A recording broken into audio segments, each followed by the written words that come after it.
पढ़ना क्या है हमें यार, प्रेजेंट इंडेफिनिट टेंस। टेंस की प्रस्तावना के बारे में हमने कल डिस्कशन कर लिया।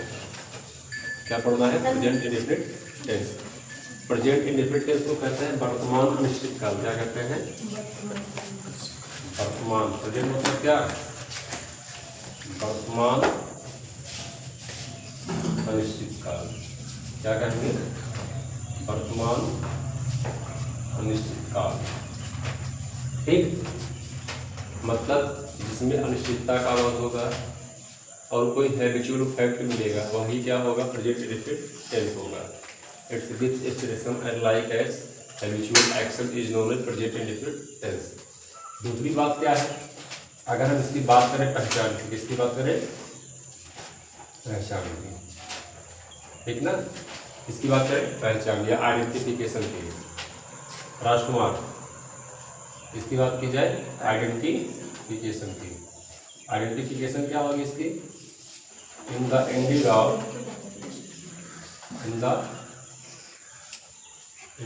Of Hindi sentences, Hindi sentences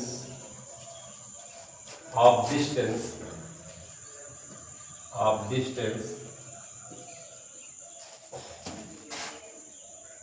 beget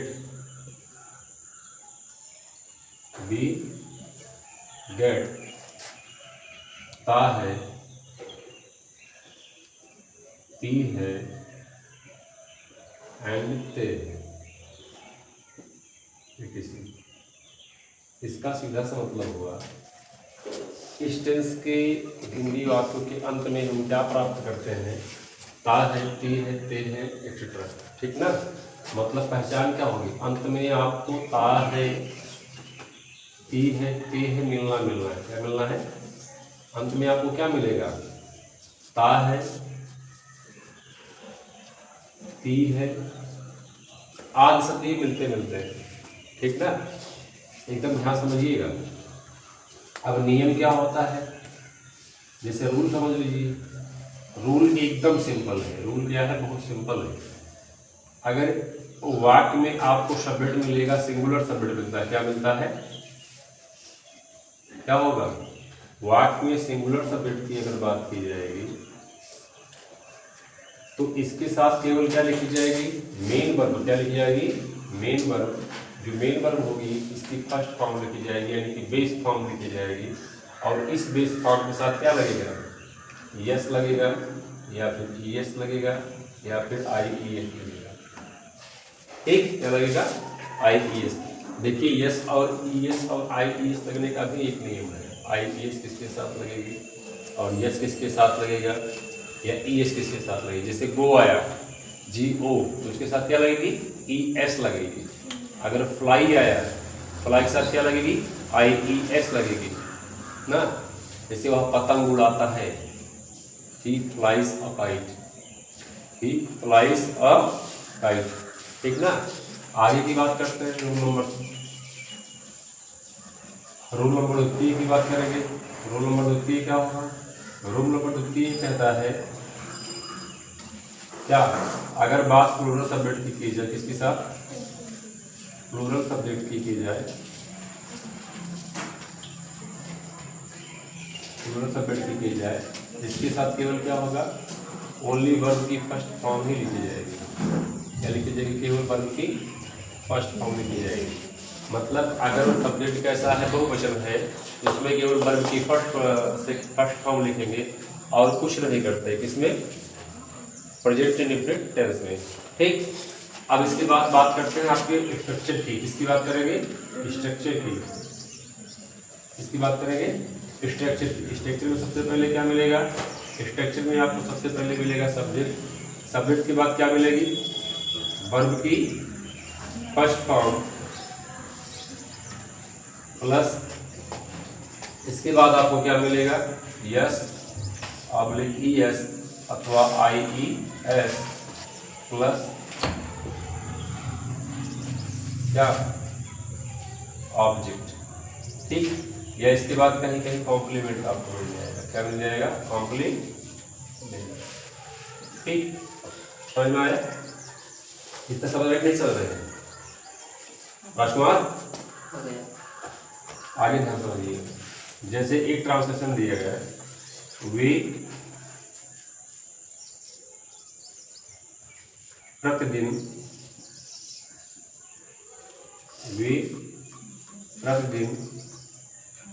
cricket खेलते हैं। क्या करते हैं? क्रिकेट खेलते हैं। वे प्रतिदिन क्रिकेट खेलते हैं। अब ध्यान समझिए, इसमें सबसे पहले आपको पहचानना है टेंस क्या है। आपने पहले ही पढ़ा कि वाक्य के अंत में क्या मिलेगा? ता है, ती है, ते है, एक्सेट्रा, ये सब मिलेगी, ठीक ना? देख रहा, वे प्रतिदिन क्रिकेट खेलते हैं, तो खेलते हैं क्या हो जाएगा? वर्ब।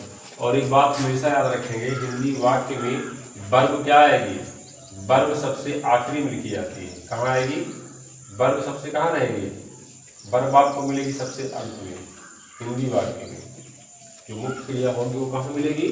सबसे आखिरी में मिलेगी। और सबसे पहले आपको जो मिलेगा वही क्या होगा? सब्जेक्ट होगा। सब्जेक्ट कहाँ मिलेगा? वाक्य में आपको सबसे पहले मिलेगा। ये क्या है? आपका सब्जेक्ट है। बाद में फिर इसके पहले क्या आया है? ये क्या है? ऑब्जेक्ट ना। वे क्या खेलते हैं? क्रिकेट खेलते हैं। जब व्हाट करेंगे या व्हाट से प्रश्न करेंगे तो आपको क्या मिलेगा? वर्ब मिलेगा, सॉरी ऑब्जेक्ट मिलेगा। क्या मिलेगा? ऑब्जेक्ट। लेकिन अगर आपने व्हाट डूइंग करके प्रश्न पूछ लिया तब क्या मिलेगा? आपको वर्ब मिलेगा ना। सब्जेक्ट के लिए क्या? सब्जेक्ट के लिए हमेशा हु से प्रश्न किया जाता है। सब्जेक्ट के लिए क्या करेंगे? हमेशा हु से प्रश्न करेंगे। ध्यान से देखिए, ये क्या है? सब्जेक्ट है। सब्जेक्ट के स्थान पर सबसे पहले क्या लिखना है? हमको सब्जेक्ट लिखना है। सब्जेक्ट क्या है? दे। क्या है? दे। अब दे क्या है? सिंगुलर है, प्लूरल है? प्लूरल है ना। दे के साथ में क्या लगेगा? वर्ब की फर्स्ट फॉर्म। वर्ब की फर्स्ट फॉर्म क्या है? खेलना। क्या हो जाएगा? दे प्ले क्या? क्रिकेट। They play cricket. कब कह रहा है? Every day. क्या कह रहा है? Every day. They play cricket every day. अब दूसरा देखो, नंबर 2, हम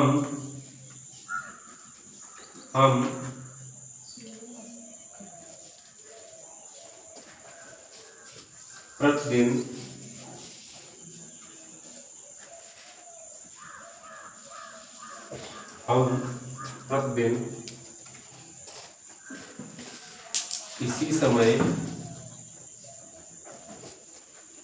इसी समय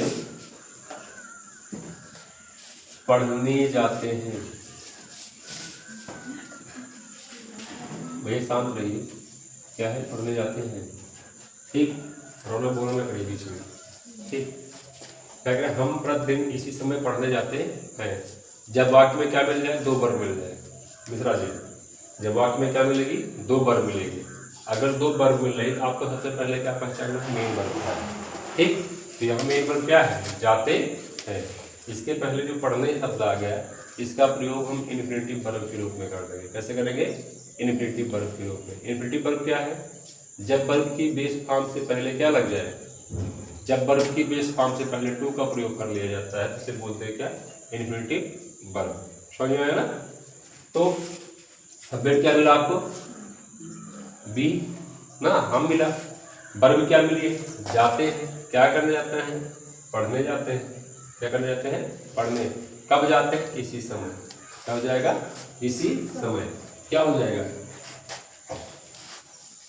ये हो जाएगा बी। ठीक, इसके बाद में क्या है? वर्ब की फर्स्ट फॉर्म। वर्ब की फर्स्ट फॉर्म क्या है? गो। ठीक, इसके बाद में क्या आएगा? गो टू रीड ना, गो टू रीड। ठीक, एवरी डे। क्या कह रहा है? We go to read every day. कब कह रहा है? At this time. समझ में आया? ध्यान समझिए, हम प्रतिदिन इसी समय पढ़ने जाते हैं। बी गो टू स्टडी क्या? स्टडी, चाहे स्टडी भी कर सकते हैं चाहे रीड भी कर सकते हैं, उसमें कोई डाउट नहीं। We go to study every day at क्या दिस टाइम। इतना क्लियर हो गया। इसके बाद पढ़ेंगे क्या, नेगेटिव, ठीक ना। अब इसका आप वो लिख लीजिए होमवर्क, नेगेटिव पढ़ते हैं, ठीक ना। नेगेटिव सेंटेंस की चर्चा हम क्या करेंगे, कल करेंगे। आज इसका आप लिख लीजिए क्या होमवर्क, ठीक।